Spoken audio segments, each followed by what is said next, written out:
When the Dallas Cowboys front office finds its groove, it's a sight to behold.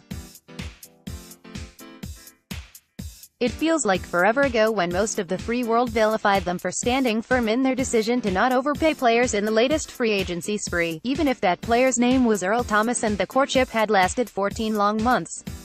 Instead, they stuck to their guns, as per the norm, with the goal of finding great value in the second wave and later.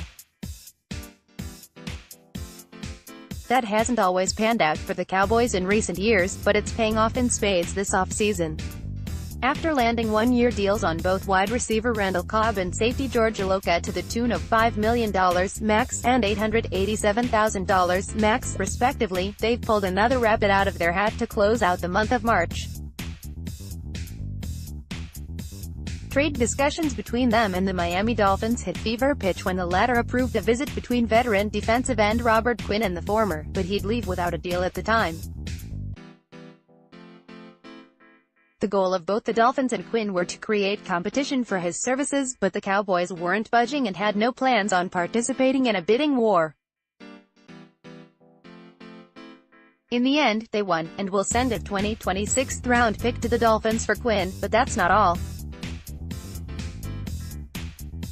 It was expected the Dolphins would absorb some of Quinn's massive $11.8 million salary for 2019 to get the deal done, and while they've decided not to, the Cowboys are again on the winning end of that prong.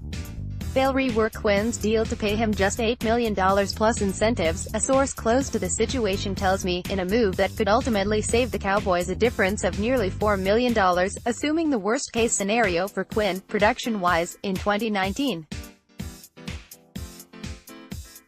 The deal will max out at $9 million. Simply put, the Cowboys are putting on a show in how to land top talent at bargain prices this year. A former first-round pick 14th overall for the Los Angeles Rams, Quinn played 7 seasons with the organization before heading to the Dolphins in March 2018 via trade. It was a cap move for the Rams at the time, with Quinn being on the back end of a 6-year deal signed in 2014. He's had his bumps and bruises over the course of his time in the NFL, but has been mostly durable, having been available for fewer than 15 games only twice in his 8-year career. For a more recent scope on his availability, it's key to note he's played in 31 of the Dolphins' last 32 games, a stellar statistic for one of the most bruising possessions in the game. There's some concern by the Cowboys on the long-term health of Quinn, and that shows in the lack of an immediate contract extension. All things considered, simply agreeing to bring Quinn on for 1 year and nothing more gives them a chance to keep their draft board pure, while adding another edge rusher opposite DeMarcus Lawrence until the new class is brought up to speed or they determine what's to ultimately occur with the suspended Randy Gregory.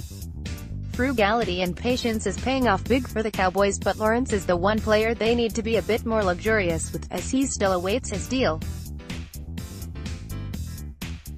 Without him, a potentially dynamic defensive line simply becomes a bit better than average, and the deal on Quinn devolves from stellar to an insurance signing that cost a draft pick. The club hit a standing triple in March, and need one more hit to bring the runner home.